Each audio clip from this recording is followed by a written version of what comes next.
Hey Leggari Nation! Today we're showing you an epic garage transformation. Watch how we install our hardwood overlay kits to give this garage a perfect look.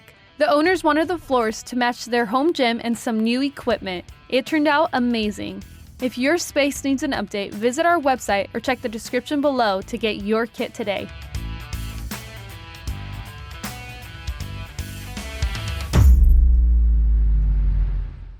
All right, so we're wetting the areas that need to be patched. Now, if you need to patch any saw cuts, joints, even little holes, we recommend getting a spray bottle, getting it damp, and then mixing up the overlay, just a small batch of overlay, a little bit thicker. So notice it's not runny, it's actually sticking to the sides of this crack. And then we have what's called a pool trowel.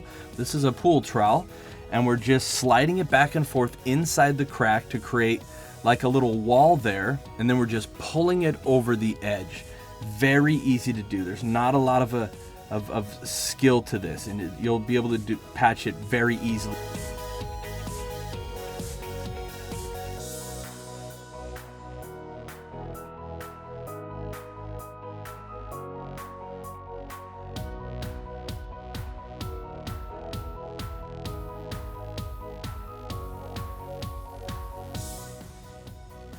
Now, if there's any loose spots, notice how we're always feeling for loose pieces of concrete. You can even use like a spackle knife, like a drywall tape knife like we're using here. And we want to show you how to do that too. Same idea though, you're just going back and forth and you're just going to curve it over that lip there. And then once it looks good, you're just going to scrape the excess on the top just so it doesn't have another added layer there. See, we just scrape off the top and now the edge is patched.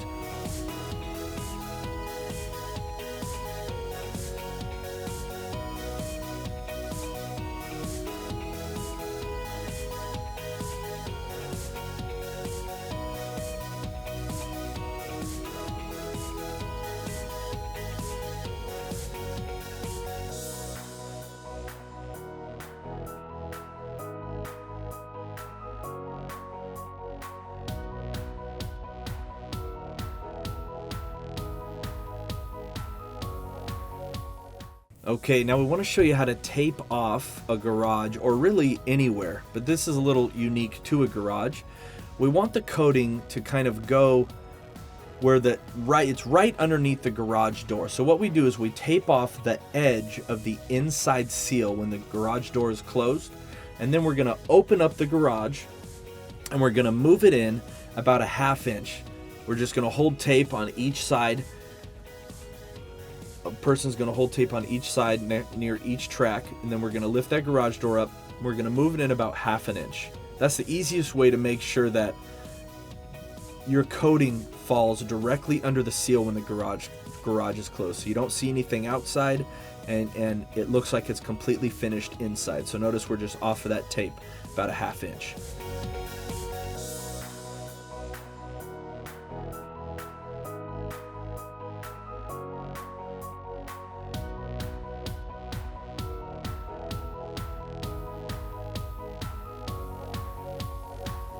Now it's on the second garage door where we realized that it's going to be a lot better if we run it into the track. So notice how I cut it the same. We decided, you know what, let's take it to the track. So now we don't have to worry about trying to coat inside that track and kind of back in that corner. It's just going to make the whole thing much easier to work with. And then we're going to put some tape around that track, of course, pretty high to make it easy to pull that tape. Notice the gap at the bottom. Well, my hand would get out of the way there. See, notice the gap at the bottom, so now that coating won't lock in that tape. And we're going to do the same thing on that first garage door. We're just going to run it all the way to the track from that corner where it's just kind of a nice clean line, and you'll see that when we pull the tape at the end.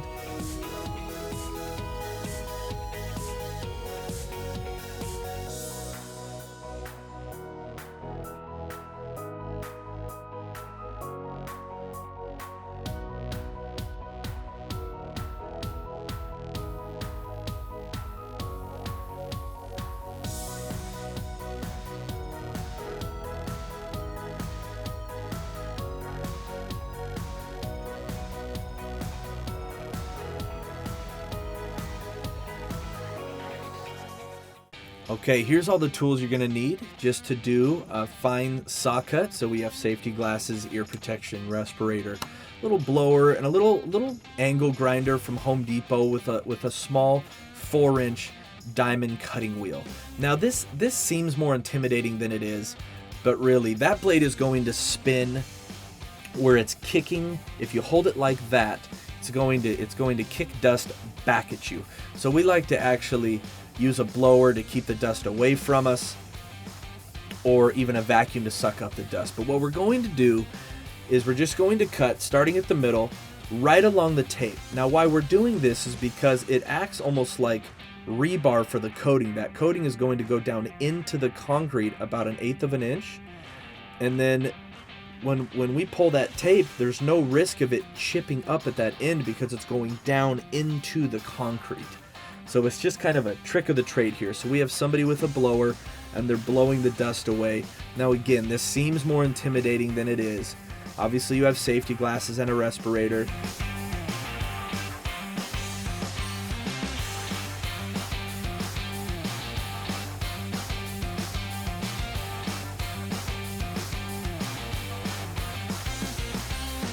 It's always good to do one of these, what we call a termination point. You want to do a termination point like this anywhere where the coating, again, is just going to stop and it's going to be concrete from that point on.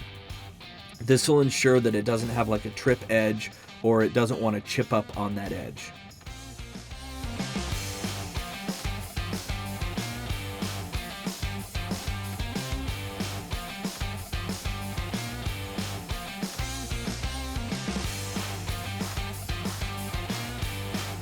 So this is that diamond cup wheel. Again, you can get both these tools, that angle grinder and the diamond cup. You can get them at Home Depot or Lowe's.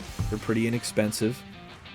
And we're just going to use the very tip and clean off this area that was underneath a water softener. The water softener was installed, was actually not uninstalled. I mean, it wasn't taken out until after the prep work was done. So we just want to buzz over that smooth concrete part for now. That makes, just to make sure we get a good bond there. And then we're going to go to this edge. We're just going to grind right up to the edge, just moving slowly, carefully. It's very fast though. Again, not hard. That's why we recommend, saw cutting beforehand. You can try to eliminate a lot of this.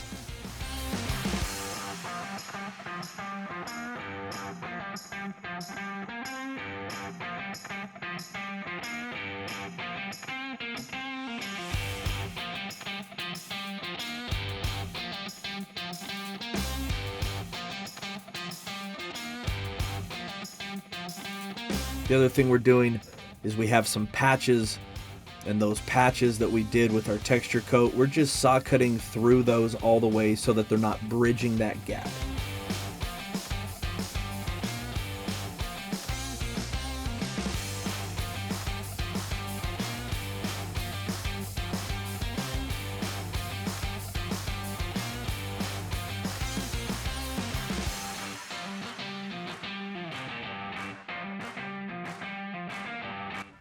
Okay, right here, we're just measuring off the floor for the wood grain. Now, you can do as narrow or as wide a planks as you want. Now, we're going to go every 6 inches.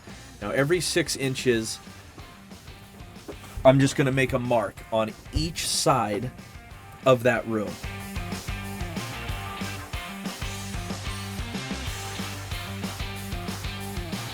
And so I want to start in the middle and then work my way out so that everything is perfectly just symmetrical, moving from the middle of that room out. If I start from one side of the room to the other, then I could get to one side of the room and I could have one plank that is 8 inches. On the other side, I only have 3 inches because that room's not square. I hope that makes sense.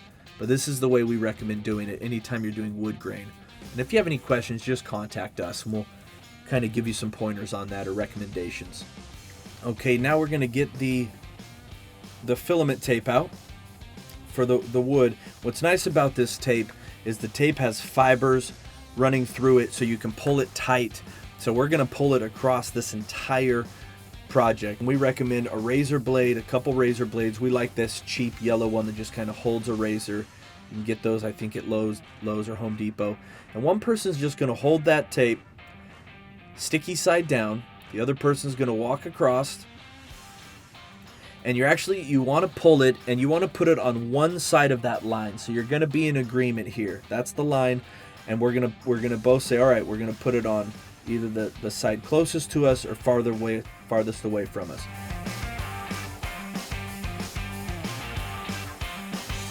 So I'm going to run it up the wall onto the stem wall because we think it would just look kind of cool with the design, and then even up on the sheetrock a few inches.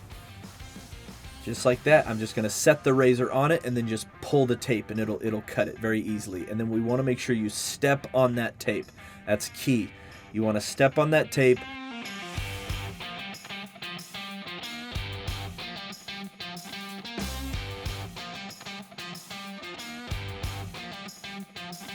And you just keep doing that all the way across the floor. And once you do all of your long lines, then we'll show you how to do the cross lines.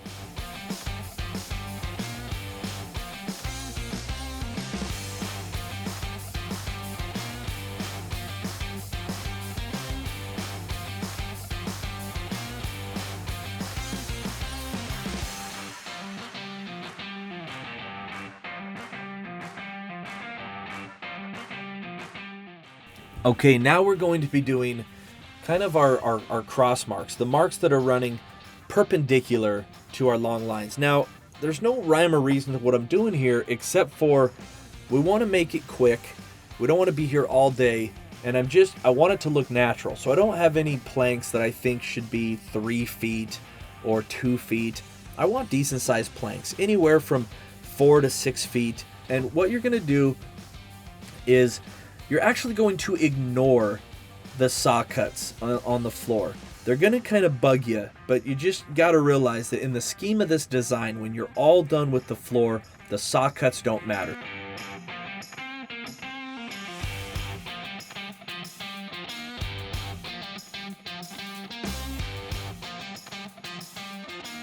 One person just goes and he marks it out with a that's called a speed square, with a speed square, and then the other person does what Tyler's doing here. Now he just pushes it right on the tape. You want the tape to stop on the tape, and then notice how he puts the blade on the tape as well. You don't want that sticking past the line. And notice how he's not covering up the mark either. If you cover up the mark, then when you pull the tape, you'll see that mark.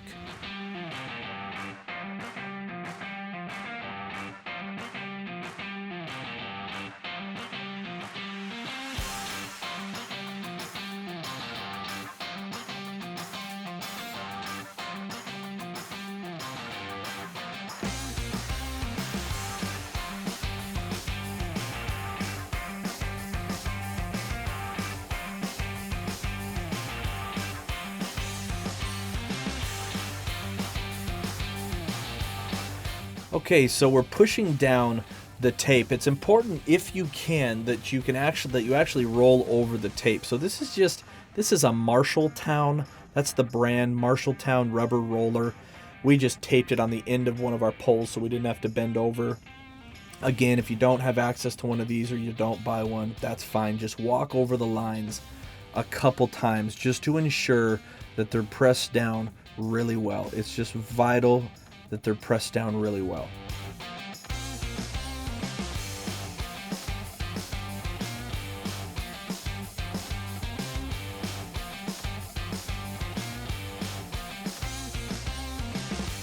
Now notice how the tape is bridging the gap. Even right now as Tyler's pushing that down, every once in a while you'll see that the control joint in the ground.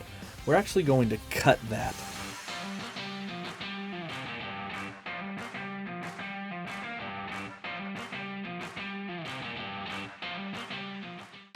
All right, we're getting ready to mix up the concrete overlay. And now you can mix as large of batches as you want. We don't recommend going over 4 bags at a time. So just as a rule of thumb, 1 full 5-gallon bucket of liquid polymer like I have there, we'll do 2 bags of concrete overlay.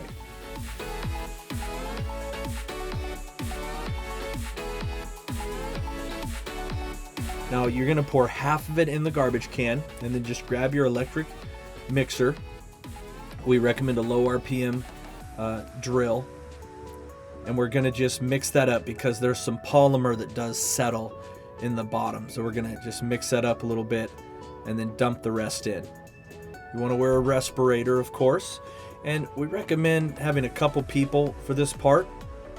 It's gonna get dusty, that's just the nature of it. Wear clothes that you can get ruined. We like to shake these bags. You can cut them open or just rip them.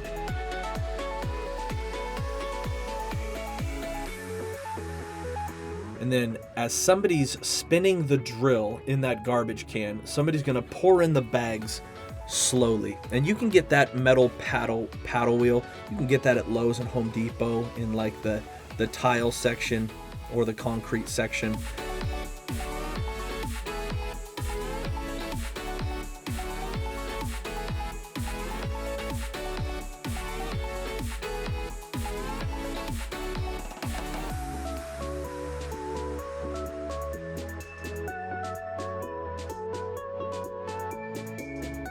So once these bags are both in, then you're gonna mix for about 2 or 3 more minutes, moving the drill up and down, kind of smack the side a little bit, get any dust off the side.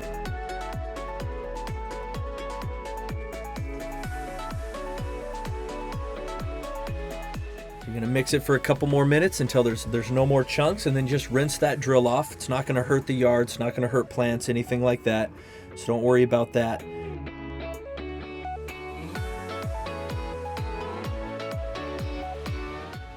Now right here, what we're doing is just getting our sprayer set up.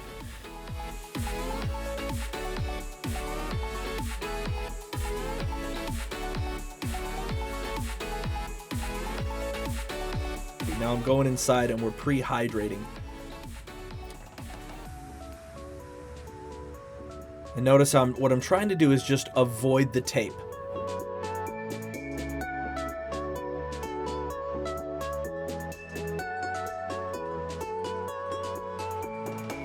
Now I'm dipping that 5-gallon bucket into the mix, and somebody's just holding another 5-gallon bucket over the bucket. And that's it. We're gonna get the majority of it out before we pick it up and then dump the rest. I want it light enough where I can just pick it up.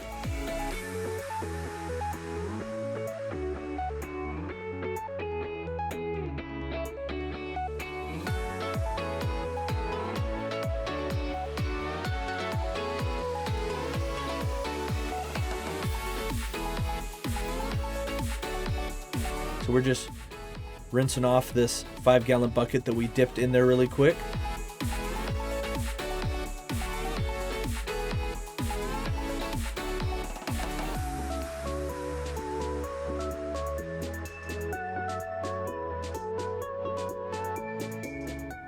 Make sure the straps aren't dragging anywhere. If you have, if you have to make the straps really tight, make sure you cut the excess a little bit or tuck it under like Tyler's doing here so it doesn't drag on the floor and make a mess.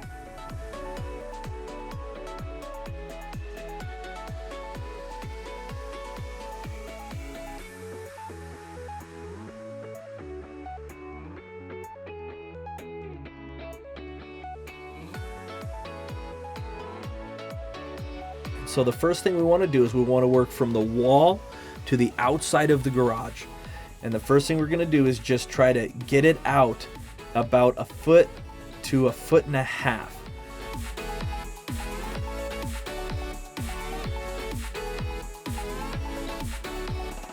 Now he's running it out a little bit. It seems runny. It's actually thicker than it looks on camera. And he's just going to pull it out a little bit. Now what's left behind that squeegee is the perfect amount of overlay to get our hardwood texture.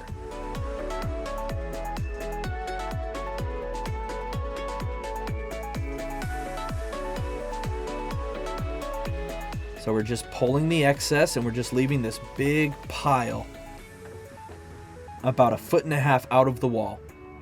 So the person who is going to start troweling can start, because the person with the squeegee typically isn't the person who's doing the troweling. Now in this video, Tyler will be doing both, but again, we don't recommend that. We recommend one person doing the squeegee like this. They just have one job, and then another person has the trowel on a pole.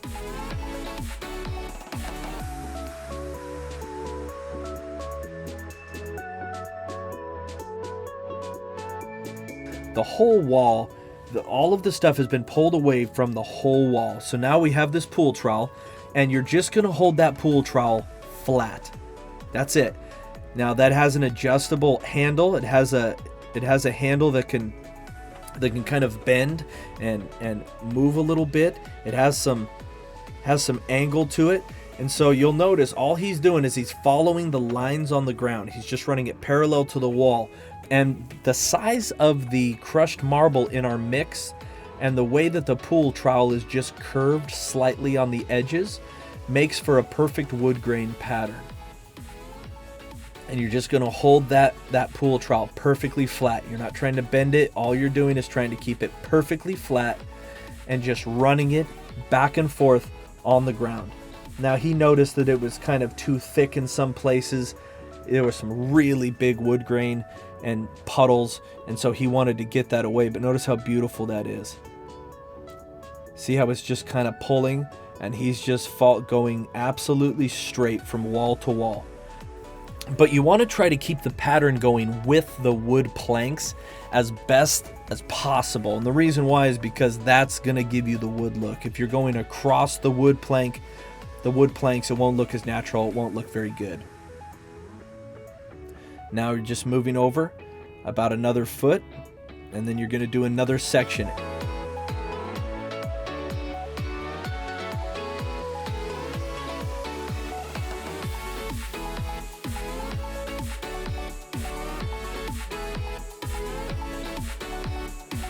And don't worry, if the grain doesn't look perfect, don't sweat it, because it will look good when you're done, especially after it's been sanded and stained.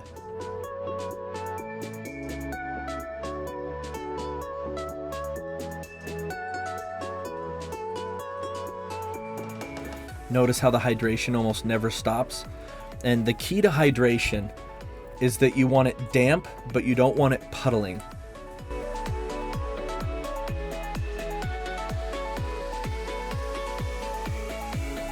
And there's really no rhyme or reason to what Tyler's doing here, except for he's just trying to get a wood grain in the whole thing. So if you can make one seamless pass from wall to wall walking and the wood grain looks good, great. If you need to go back and forth just a little bit to give it that wood grain look, no problem.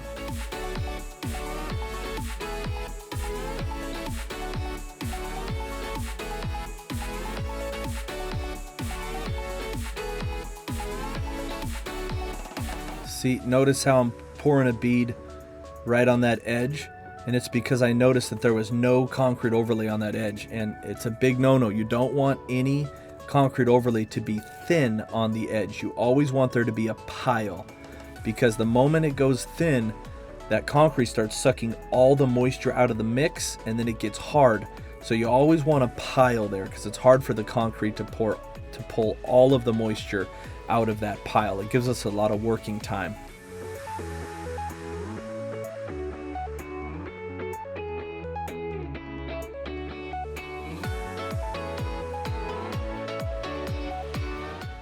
But that's the process.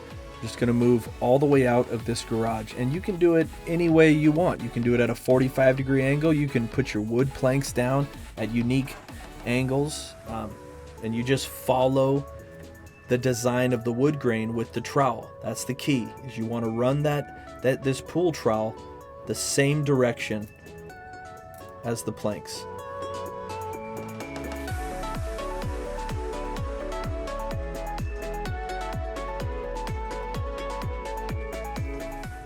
Now notice the saw cut in the floor. There's a control joint in the floor. He's just filling it in right now. We're actually going to cut that out later, so just ignore the saw cuts in the floor. If you can clean them out with the trowel, the squeegee like he has here, fine. But again, don't worry about that too much. It's going to take about 15 minutes to cut those out when this is all done. And it cleans it up really nice and makes a real sharp, crisp line.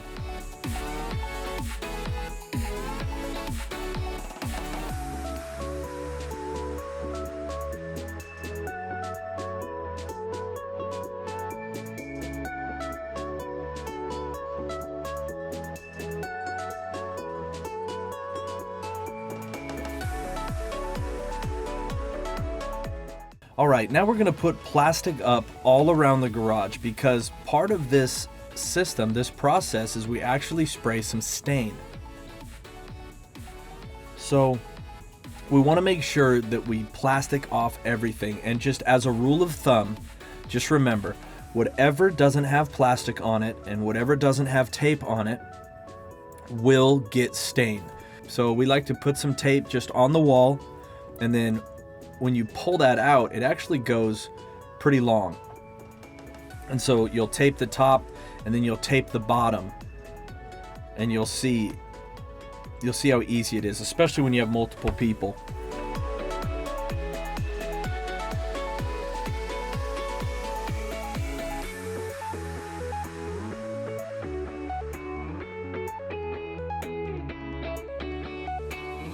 Now what you want to do is hold the plastic up on the wall where you can see the bottom is on the blue tape that we already put around the perimeter of the floor.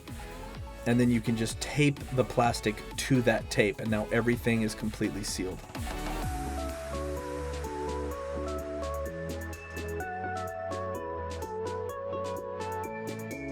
But now this section of the wall we can stain. We don't need anybody holding cardboard because that's definitely not as easy or as thorough.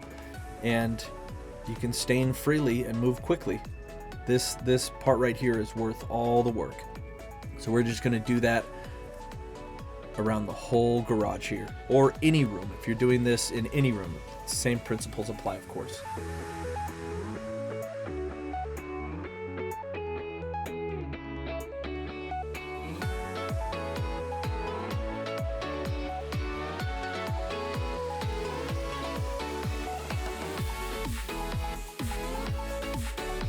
And because we're gonna stain, even though the garage doors will be open, we wanna minimize overspray. So we're going to put some plastic even out a couple feet going onto the driveway. And then we'll probably still hold cardboard on top of that, just in case you get gusts of wind or anything like that.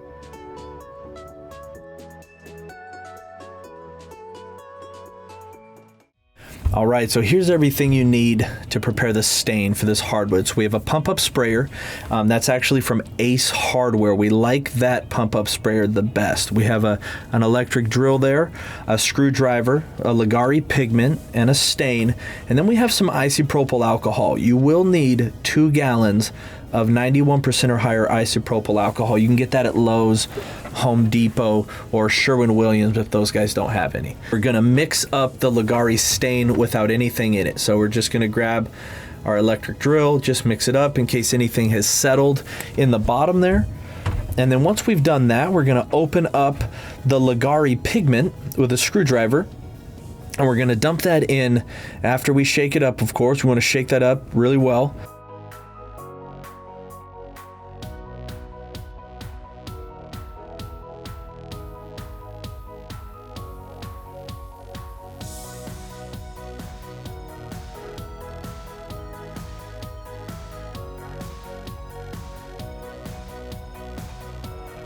I like to put a little bit of the stain in it and actually put my drill in there and spin it at a real low RPM. I do that a couple times just to clean it out, be real thorough about it. You don't have to, but it works really well. And then we're gonna mix that up for about 45 seconds once I'm done cleaning out that container.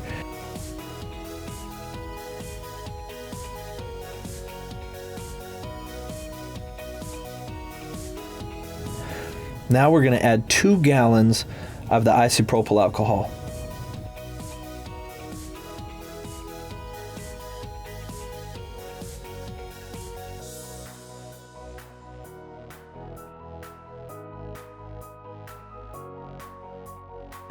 So we're just going to mix that while we're dumping it in. And this stain, you're going to have 5 gallons of stain. Depending on how big your kit is, you may not use it all.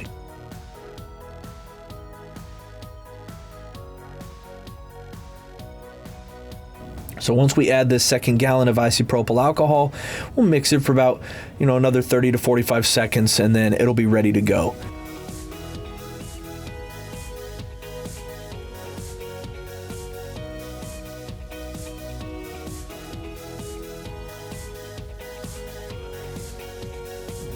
We're gonna just put a couple gallons into this pump up sprayer, and we're going to pump it up where it has a lot of pressure.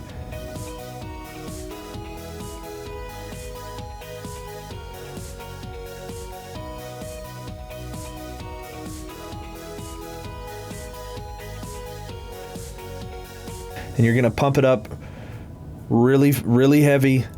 Make sure everything's tight. All your fittings are tight. And we want a mist. You can spray to test, spray into the stain container. Looks like it's good to go. So now we're just gonna, this is so simple. Just gonna try to do some light mist. Now notice how it's not getting to the corner, so he's gonna hold it at an angle and actually spray that on the wall. And you're just going to go back and forth or in a circular motion and just kind of lay down a mist all on the floor.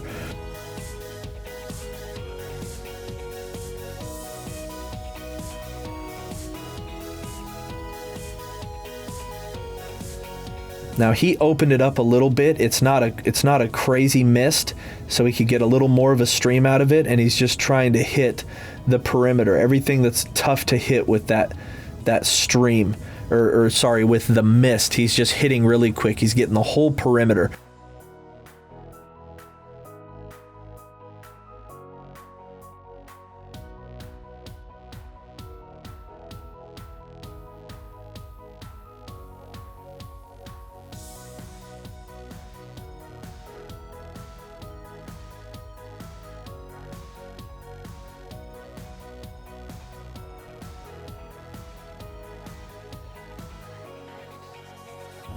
And now, since the perimeter's done, you can just kind of fill in the middle. He's got it pumped up really heavy.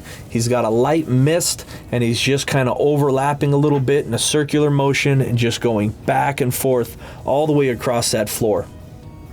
And this is about as easy as it gets.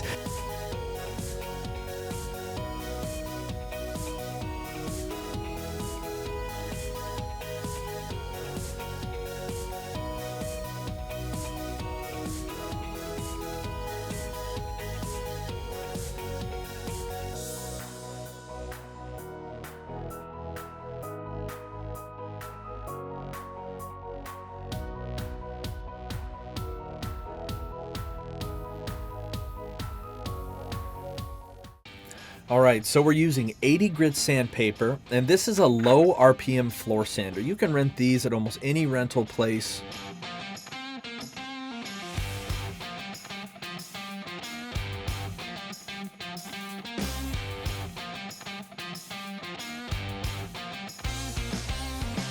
This is just going to glide over the top, and it's just going to sand off the tips of the overlay, exposing that wood grain pattern. Now this is what gives us the wood effect. You have the stain in the low parts, and then that gray in this case is coming through, and so you have that two-tone look. And you're just going to go all the way across the floor, getting as close to that wall as you can.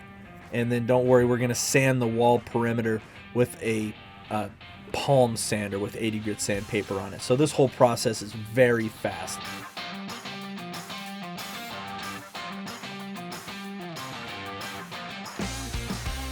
But we're just overlapping about halfway, going back and forth to expose that wood look.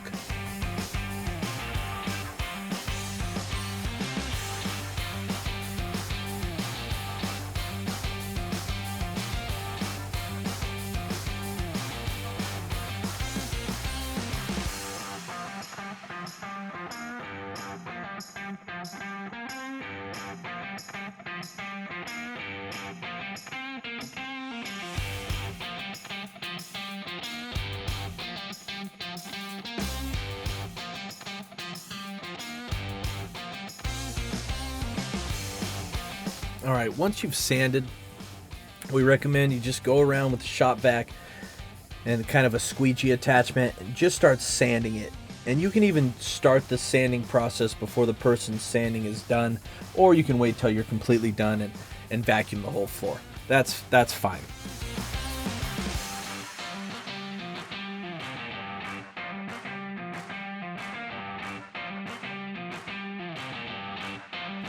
So we're just going, vacuuming all the dust up, and notice how it's already starting to look absolutely beautiful.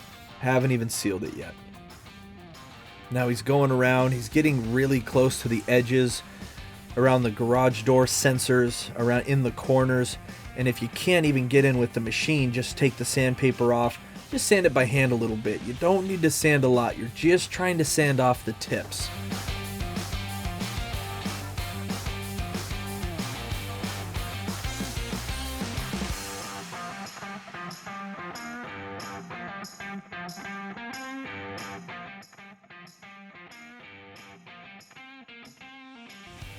Now what we're going to do is we're going to saw cut the control joints back out. We want to do this early on in the process. This is just the next day since when we did the coating. So we've got safety glasses on. We recommend respirators, and somebody's holding a vacuum right behind that. So it's just shooting about 90% of that dust and all the garbage right into that vacuum.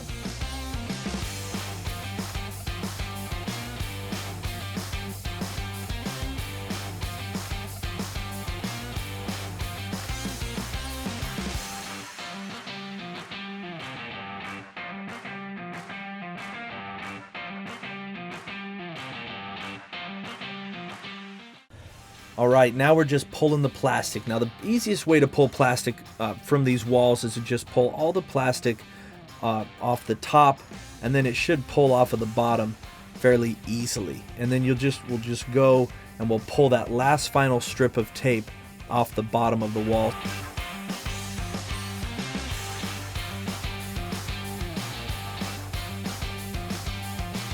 But notice how everything's clean on the wall, because we did plastic, so it made staining very easy. Nobody had to hold cardboard, and now cleanup is just a breeze.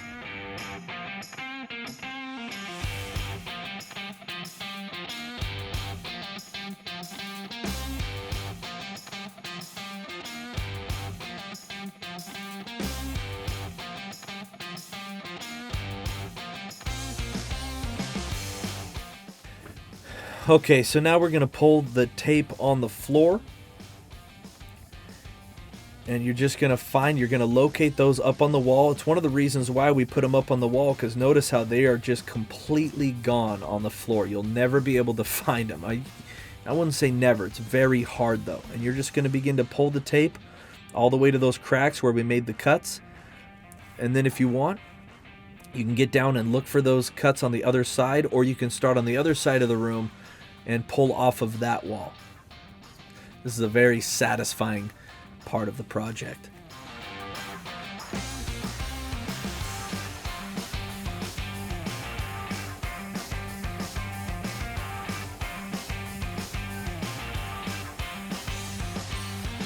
Notice how that filament tape just rips right through that layer of overlay. One of the reasons why is because you're doing it the next day, and so it's still a little bit soft. It hasn't 100% set up, and it gives you an ability to actually pull that tape.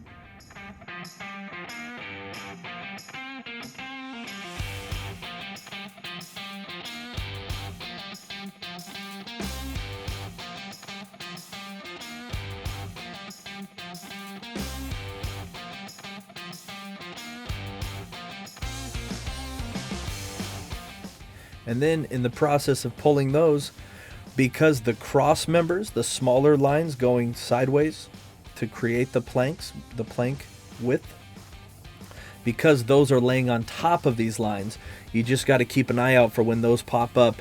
And obviously you kind of know that, hey, there's a 4-foot width here. That's where he's kind of looking at the size of the planks. He notices like all of these planks are a decent size, but then all of a sudden if you have a plank that's like 9 or 10 feet long, you know somewhere in there's going to be a plank. So he's looking, and see, he found it right there. There's that cross member.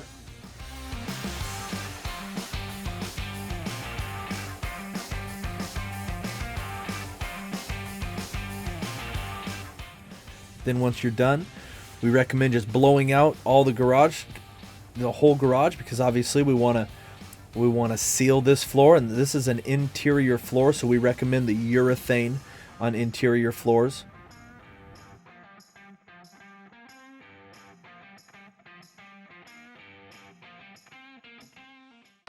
All right, we're just reapplying the tape that we pulled on the front because we're going to seal the floor now with the WB urethane, with the gloss urethane. So we want to reapply the tape just on the areas we don't want to get any urethane on. So obviously we don't want to get it out here on the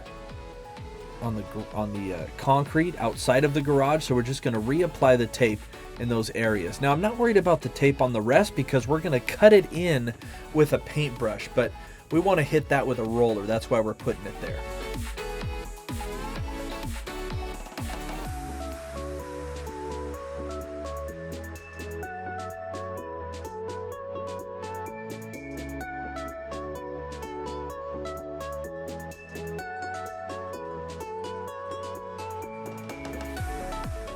And then look, as we're walking around, I noticed another line that needed to be pulled. This is the time where you're just blowing it off a few more times, looking for any more joints that you forgot to pull, just getting rid of any of the grime, the grit, all the dirt, any chips or flakes that are coming up from the floor still. Okay, so here's all the tools you're gonna need. A paintbrush, 18-inch roller, 9-inch roller, 18-inch roller tray. We recommend a garbage bag to put over the roller tray, a drill, and a 5-gallon bucket. So we're gonna mix up our WB urethane. Now we're using the gloss here. You may have the matte.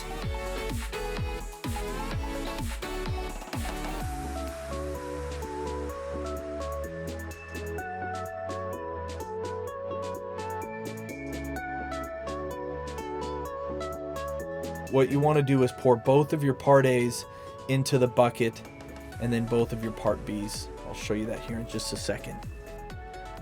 All right, now that I have my Part A in there, I'm gonna dump in the Part B. Now once you've poured your Part A and your Part B together into the bucket, that's where we're gonna mix it just a little bit, and then we're gonna add our water. So what I have all the water that we need. Now it's 10% by volume, so if you have 100 ounces of Part A and Part B, you're gonna need 10 ounces of water, and we say on the container how much water you need. But what we like to do is take that water that you need and dump it into the containers you've used to pour out of.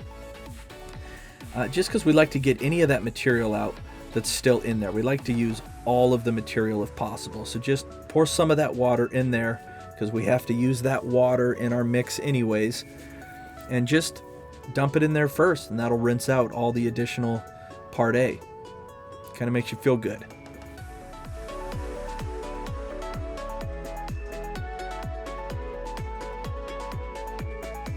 So now I have my Part A, my Part B, and my water content in the bucket. It kind of seemed like a long way to go to get here, but that's essentially what happened. Now we're just going to mix this up for a couple minutes, and now this mixes very quickly, very easily, because it is a water-based product. It's extremely durable. But you don't need to mix this for a really long time. Just a couple minutes will be sufficient.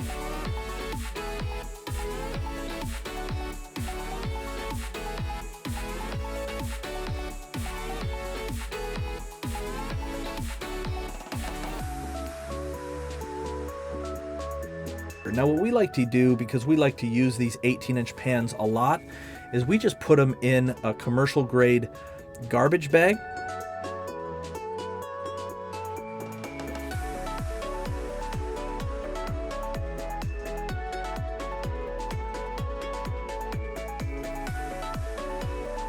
And we're just pouring some of the WB urethane in a smaller mixing container so that we can do the edges and the stem wall, the foundation, without dipping into the big roller tray. Now we're going to do a section by section. You can kind of see where I'm pointing. We're going to focus on a square at a time. And so what I'm doing is I'm just painting on the foundation, and I'm also going to bring it out a couple inches so that that big 18-inch roller doesn't need to get all the way to the wall.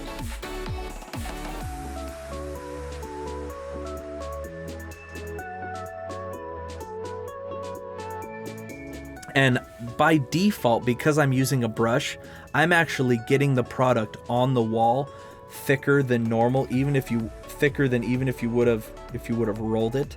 And so we only need to do one coat on these corners and these edges and on the wall because of how thick I'm putting it on.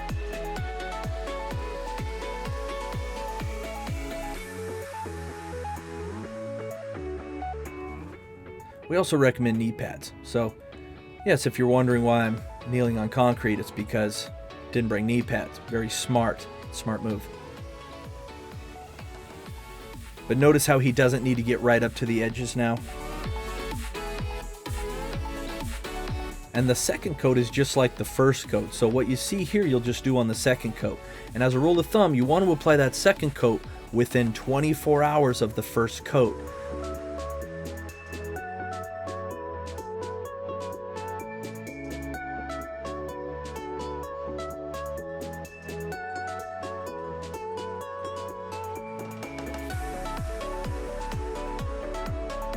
So I'm just going around everything kind of annoying underneath everywhere where we can't reach, including that water heater, around the garage door track, everywhere where we can't get that big 18-inch roller.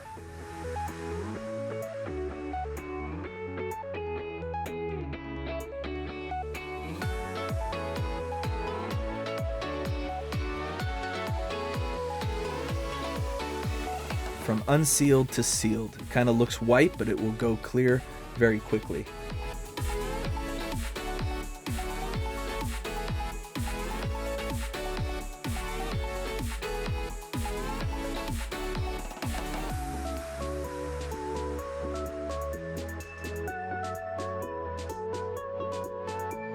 And notice how when he dips, he kind of rolls off any excess. And then he starts in the middle of the floor section that he's working on, and then he feathers it out to the edges. That's the way we recommend doing the urethane top coat.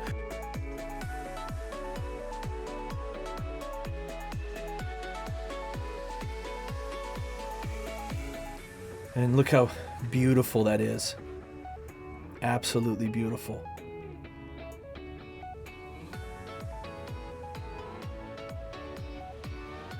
Same thing for that second coat. Just getting a new bag ready. Gonna mix up a batch. Start rolling it out. Doing the same thing.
Notice all the roller lines? You won't in a minute. They're going to look absolutely amazing. He's just feathering out any big hard lines, or if there's thick product, he's just kind of feathering it out. He's rolling over it and then picking up the roller as he goes over it.